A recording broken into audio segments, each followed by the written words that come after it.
Welcome to the Recruiting Stories podcast, where we celebrate recruiting by exploring the stories of leaders and top performers by digging into their stories and understanding how recruiting has impacted their journey and their success.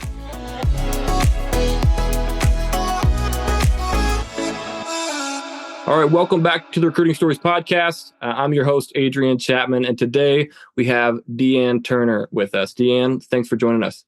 It's my pleasure, Adrian. It's great to be with you. Guys, I'm so excited to have Dee Ann on here because I was telling her offline earlier, she is one that I am so excited about and maybe more excited about than many people we've had on here. We've had Olympians, we've had NFL players, we've had CEOs and business owners. And Dee Ann, she's a former VP of talent with Chick Fil A. I was there for, I believe, over 30 years. And then she's also a best-selling author, writing a few books, and now does a variety of speaking and other things as well. So, Dee Ann, will you give us just a quick overview of some of the things that you've done and maybe what you're up to today? Sure. Well, I did spend 33 years at Chick Fil A. And if you read my books, you find out one of the stories you find out is I ended up there a little bit accidentally, but boy, what a great opportunity I had. Thought I was going to be a writer from the age of 8 and ended up in human resources, later named talent at Chick Fil A. And I led in that function for 30 years and had a marvelous career. Did everything from selecting Chick Fil A franchisees to selecting the support center staff and overseeing culture and engagement and talent acquisition and talent management and staff learning and development, so many different things. And then in 2015, I transitioned to launching and leading Chick Fil A's enterprise social responsibility and sustainability function. I did that for 3 years. And in 2018, Chick Fil A offered about 100 of their staff members voluntary early retirement option. And I told you I wanted to be a writer. Well, it came full circle. I'd written my first book, It's My Pleasure, in 2015. And it had been successful, and I had been speaking a great deal on behalf of the company and talking about some of those principles. And I had a contract on my desk to write 2 more, but I had come to the conclusion that I was not going to be able to write and promote books and continue in my role leading a function at Chick Fil A. So it worked out great that I had this opportunity. I took it, and I launched off into a speaking and writing career for the last 5.5 years now that has just been total joy of a chapter 2. I've been able to meet so many wonderful clients and people all over the world, actually, from New Zealand to Greece to everywhere. So I've had a great time. Wrote Bet on Talent, How to Create a Remarkable Culture That Wins the Hearts of Customers. And that book taught leaders how to find and keep extraordinary talent. And then after that, I followed it up with Crush Your Career, which teaches talent how to be extraordinary. So it's the 2 sides of the same coin. And that has really takes me up to today and talking with you, Adrian. I don't know how many podcasts I've done, but it's been a bunch. Well, I feel honored that you would join our podcast as well. And I've read Bet on Talent. It's unbelievable. We'll talk more about that here in a little bit. And you have an incredible story. I think it was a great decision to jump out and begin writing. And, it looks like an amazing story. So let's look back to that and talk for just a second.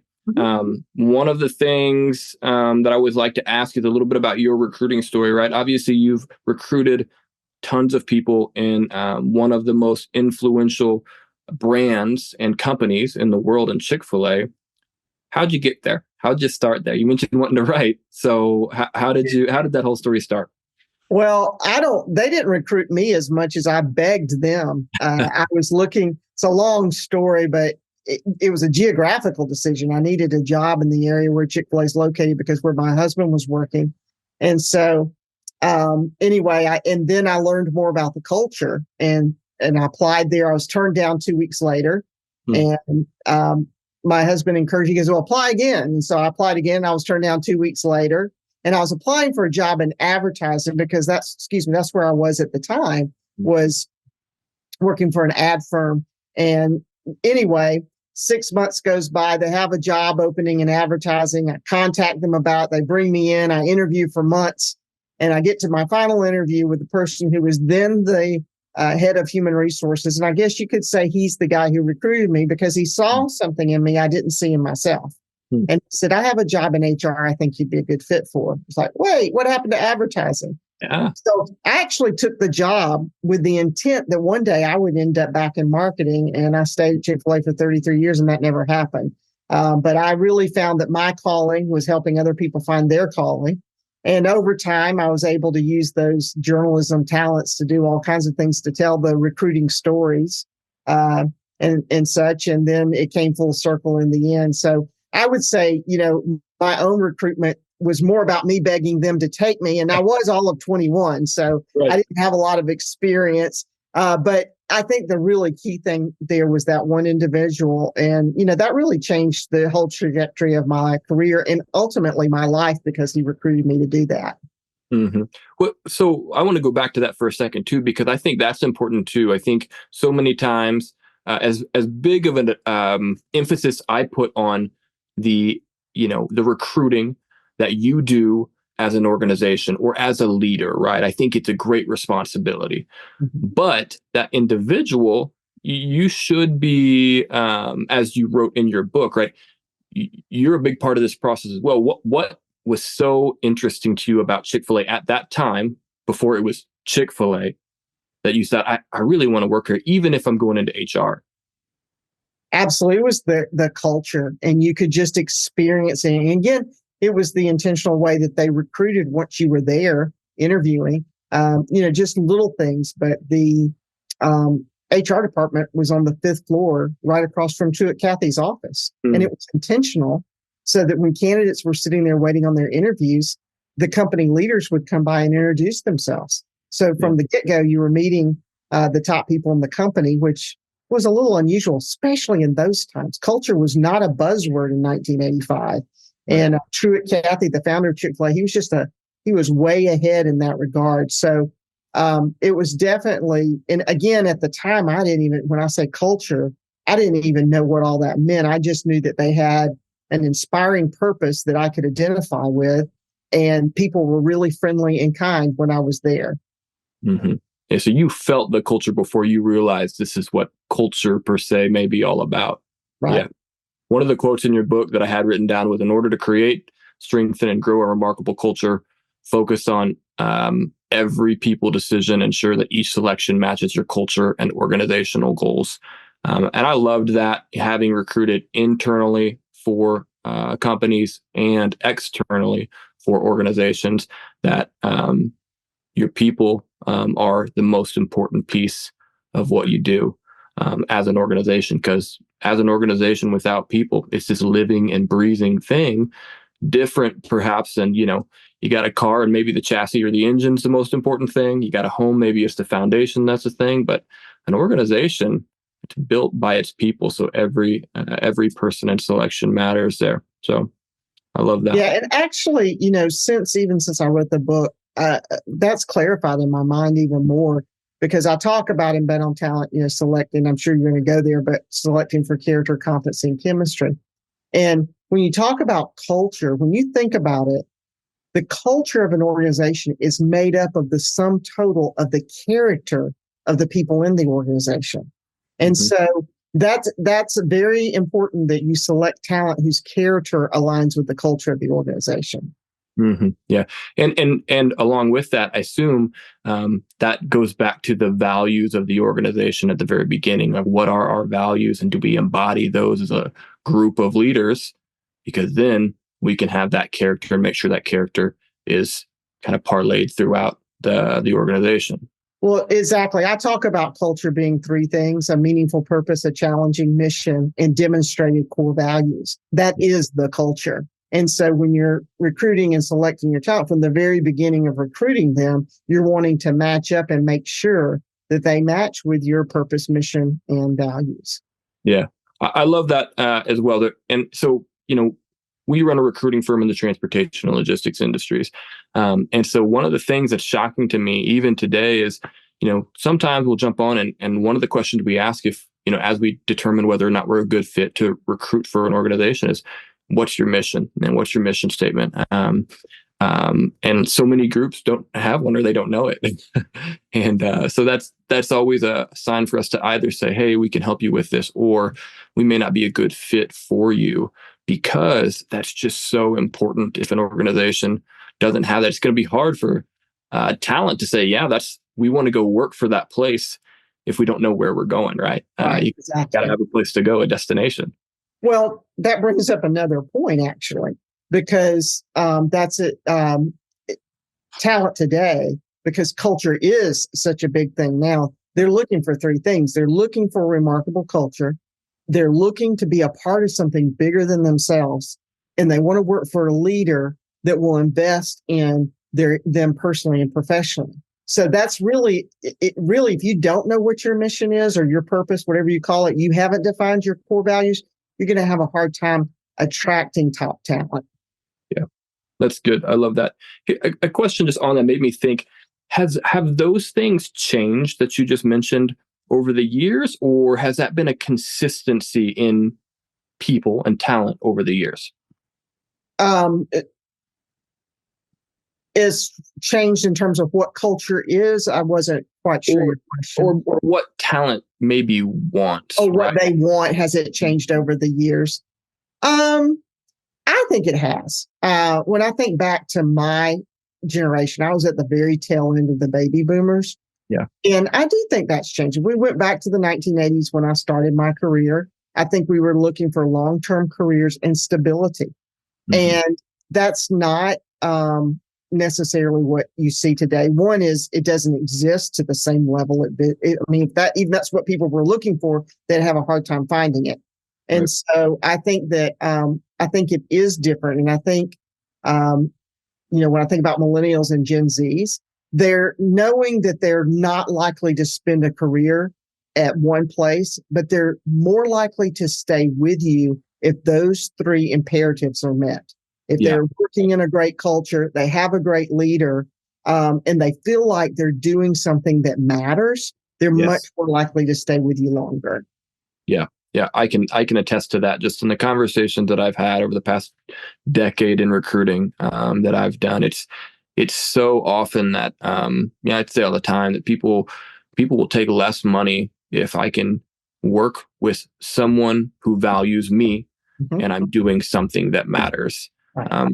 You can fulfill those, man. It's just like you said. I mean, the chances of us staying together and working together for a long, it goes through the roof.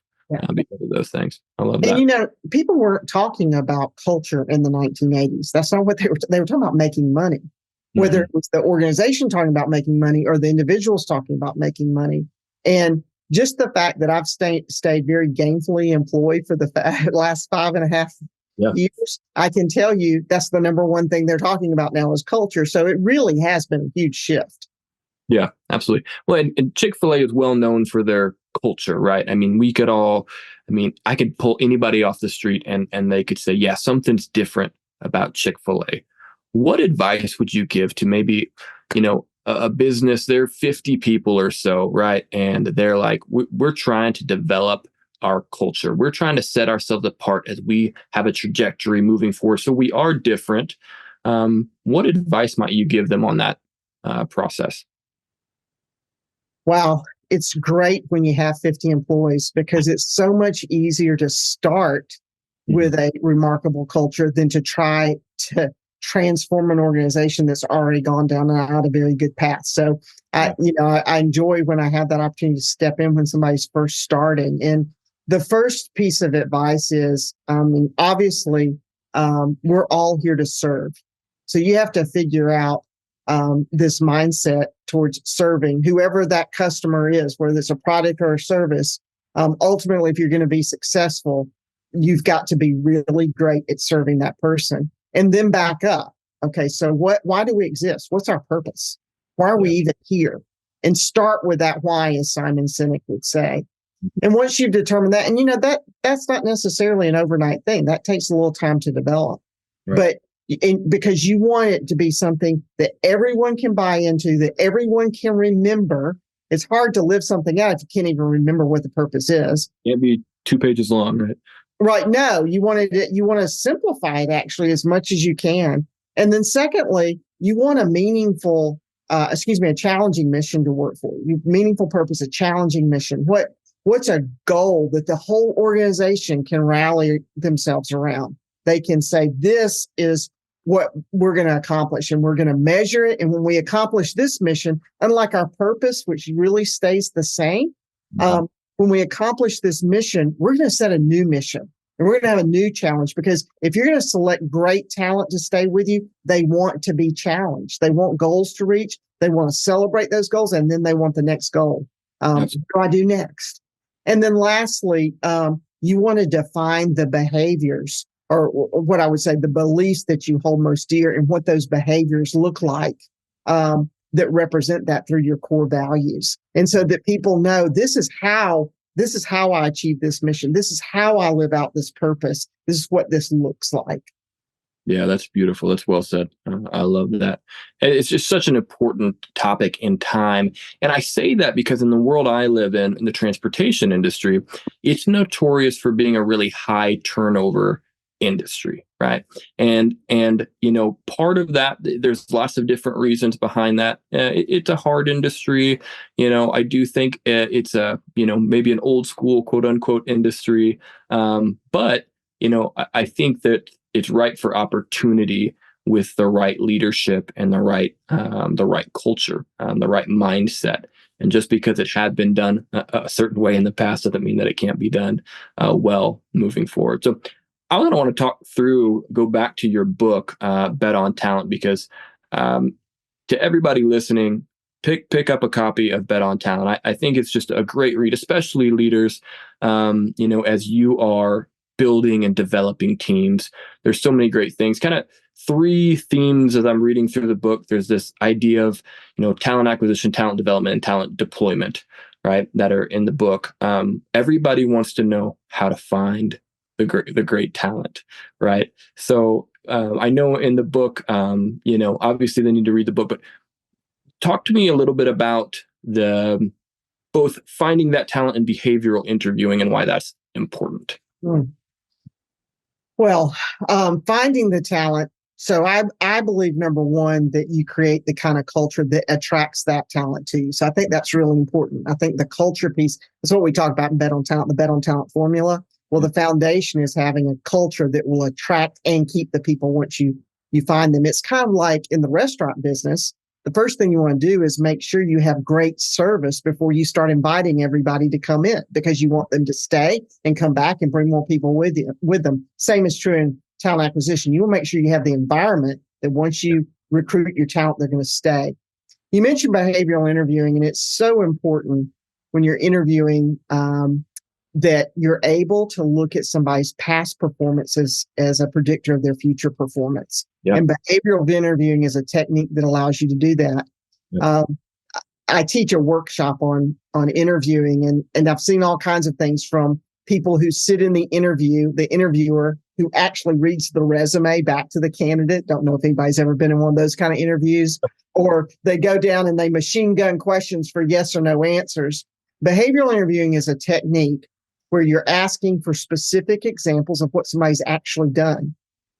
I don't think situational interviews work so well because they've never been in that position. You're asking them what they would do if. Well, they've never been that. Instead, ask them about something they've actually done, and then allow them to tell you a story or give you a specific example of what they've done in the past.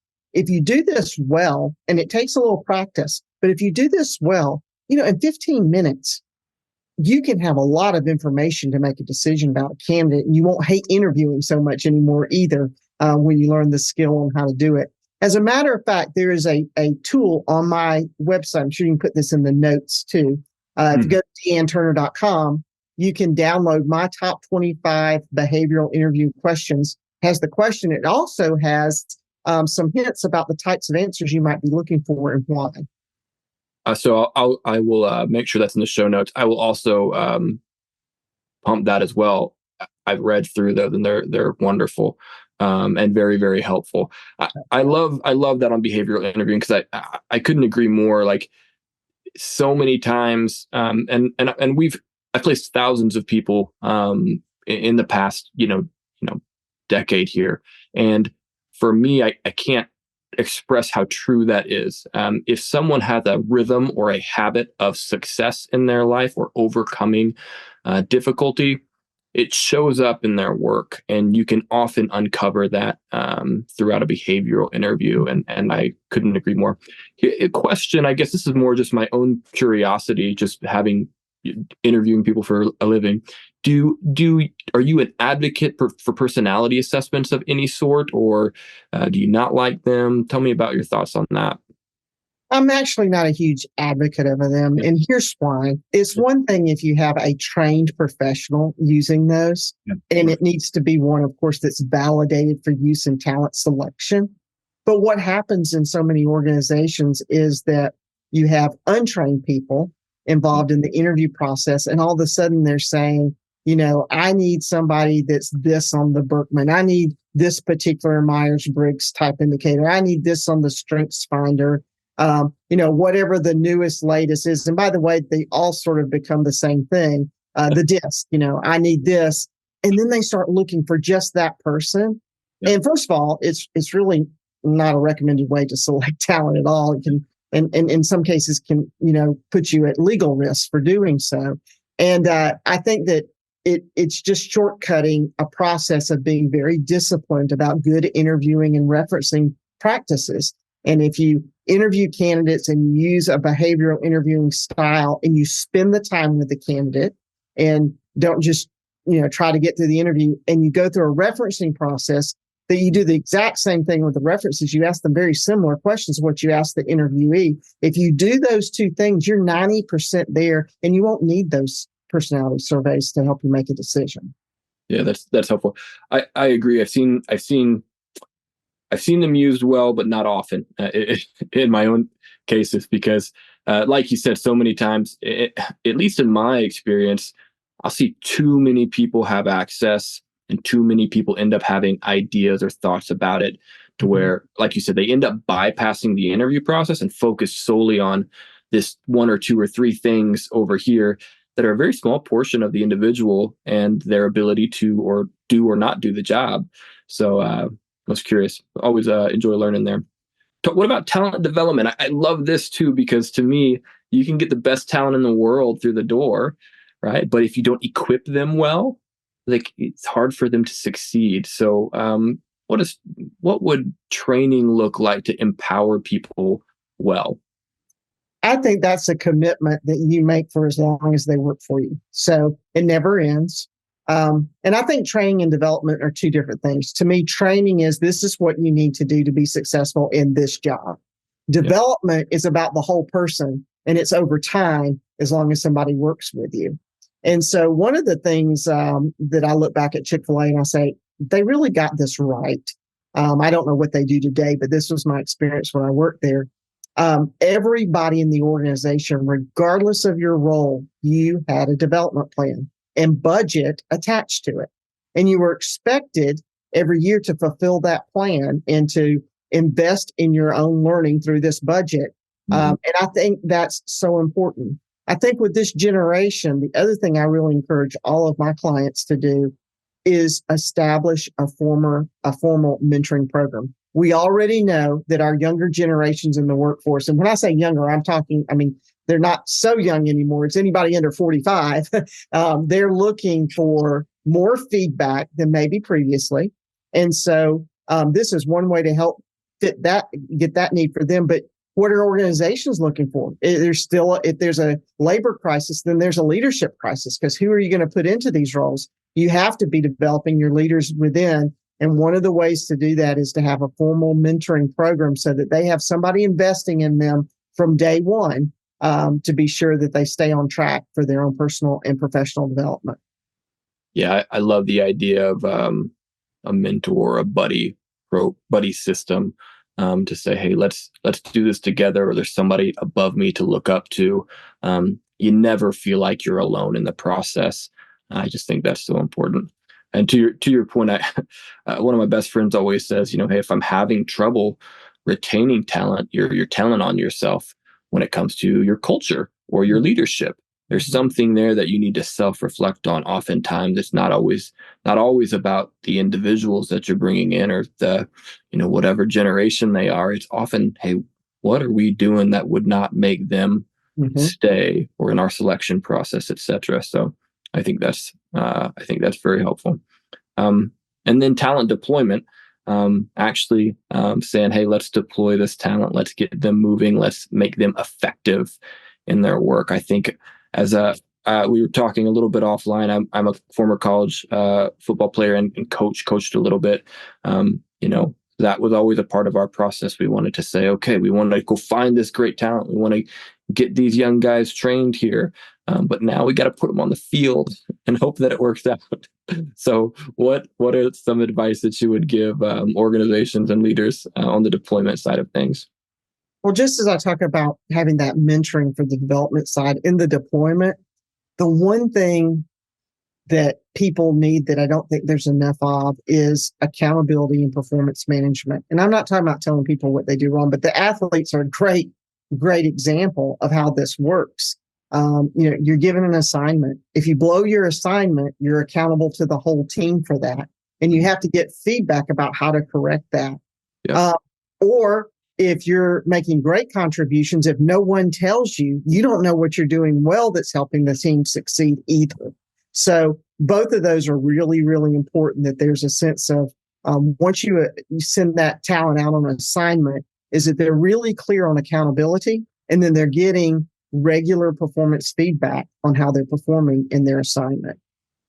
Yeah, that consistent feedback loop is so important. I use an example often from coaching and from my days as an athlete, where I tell people, like, I was filmed every single day of my practice and every game that I played in, and I had a grade that I showed up and I saw every day. And while that might seem big brother or scary to some, that was really helpful for me, because it helped me know, like you said, yes, you did a great job here. You were doing a poor job in this area. Maybe you're in the right location, but your effort was poor. That feedback loop, I think, is so important, whether that's weekly or monthly, as long as there's an expectation set and it's communicated well. Well, and having that visual that you had of being able to see it, and anything you can do to help somebody visualize it. And just like you did on the football field, within the next day, you're watching the film from the game. Yeah. And so you're seeing clearly what you did that quickly. And we need the same kind of feedback in our jobs. Don't wait till the 6 month or the annual, which some people do, performance review. Oh, by the way, 9 months ago, you did so-and-so. It's like, no, that coaching needs to happen on the spot so that can get corrected. And that's not even a discussion when you get to performance review. Yeah, you should be surprised. Never surprised. That's good. Man, that's so good. That's very, very helpful. One of the things in the Bet on Talent book too that it seems like it was a theme, a phrase over and over, was the idea of servant leadership. You had a chance to work directly with Truett Cathy over the years. Tell me a little bit about maybe some of the things that you learned from him on servant leadership as it just grew and grew and grew, and you hired franchise, leaders and things like that throughout the years. Well, it was something that was instilled very early from the very beginning in my career, and everyone who comes to work there, is that we're here to serve. And everybody in that organization is serving someone. There's team members and their franchisees that are serving customers. And at the support center, we serve the franchisee so that they could do a better job doing that. We had a saying, if you're not serving chicken, you better be serving someone who is. And that's an important distinction. It was so important that, one of the things we did was we worked in a restaurant at least once a year, sometimes more often than that, but at least once a year in a team member uniform, doing team member jobs, so that we could understand what their everyday life was. So that when we got that phone call at the support center at 5:05, we picked up the phone, or we got that phone call for that matter over the weekend, that we understood that this business didn't work unless those people were able to serve customers. So whatever our job was to help them do better, that came number one. So that was the first part. And then it was such with Truett and his family, it was what you observed. It was what you caught. It wasn't just what was taught, it was what you caught. And when I traveled with, senior members of that organization, and I watched them walk through the parking lot picking up trash on the way to the restaurant, or I watched them, swing by. They didn't, team members are busy. They didn't walk over there and say, "Hey, can you come get this tray off the table?" They cleaned it themselves. So that was built into the culture. And in fact, early days, it was so funny because we had a break room that had beverages available. And so every time somebody goes to get a drink, they'll say, "I'm going to get something to drink. Would you like something?" I mean, you didn't have that any other place, constantly somebody bringing you something to drink, or here, let me take that trash away for you. I'm headed down to the break room or whatever. It was just part of the culture. Oh man, I love that. I've heard the phrase that I may be butchering, but it's something like your culture is what you tolerate. And if from a leadership standpoint, like you see this is what the CEO does, this is what the leadership does, and this is how we constantly respond. If you're anything less than that, somebody's going to bump you and say, "Hey, this is not it. This is what we do. This is who we are." And I just love hearing those stories because so often, whether it be football program or small business or a large business, the best ones, it's that top-down servant leadership that does things extremely well. And obviously, you and Chick Fil A have created something really, really cool. So I love to hear that. That was one more thing I wanted to add about that. Yeah. That's a big part of it too, is that the higher up you are in job title in the organization, the more you're expected to serve. Mm-hmm. And so you are the first to arrive and the last to leave, and you're the last to eat, not the first. Yeah. There are no reserved parking spaces for executives at Chick Fil A, that kind of thing. I love that. It was a great example. Well, I want to be respectful of your time, Dee Ann. I've loved talking with you. Typically, one of the things I asked at the end is just a couple questions. Is one, if you had to look back at kind of your 18, 20-year-old self, what advice would you give yourself knowing what you know now?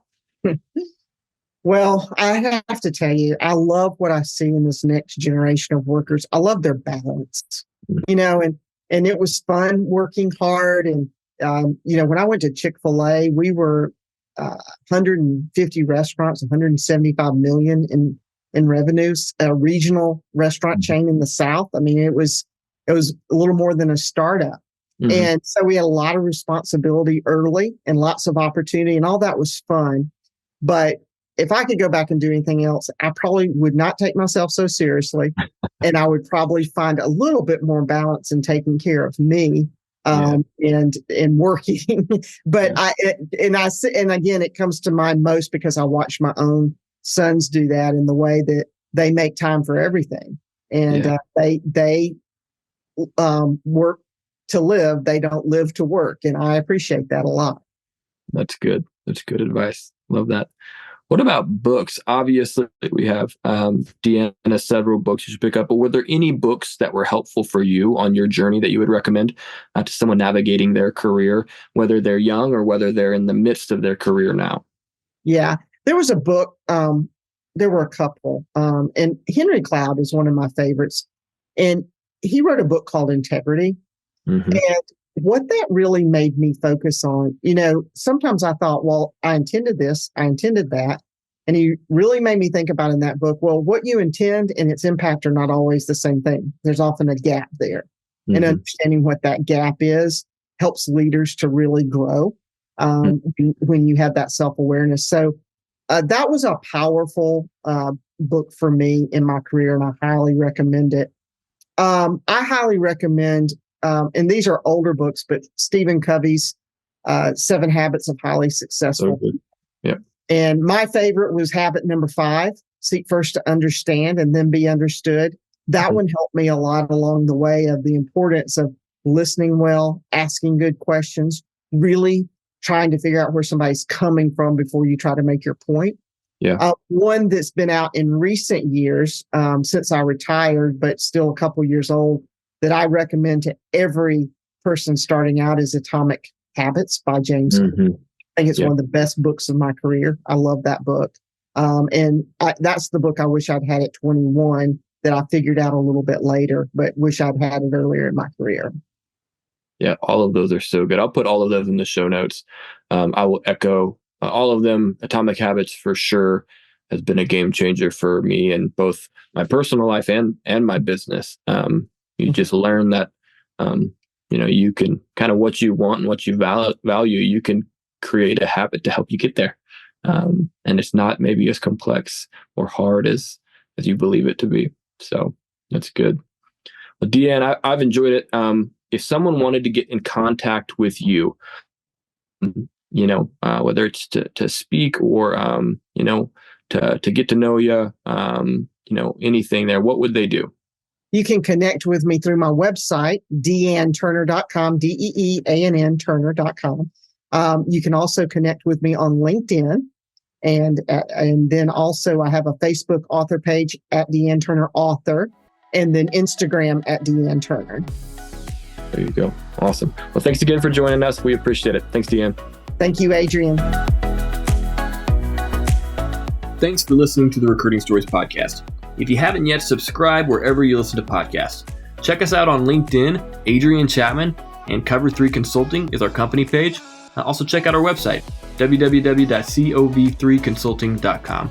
Again, thanks for joining us, and we just simply want to remind you that you can change the world by putting people in a position where they can do the most good, and you do that by recruiting. Thanks again for joining us. We'll see you next time.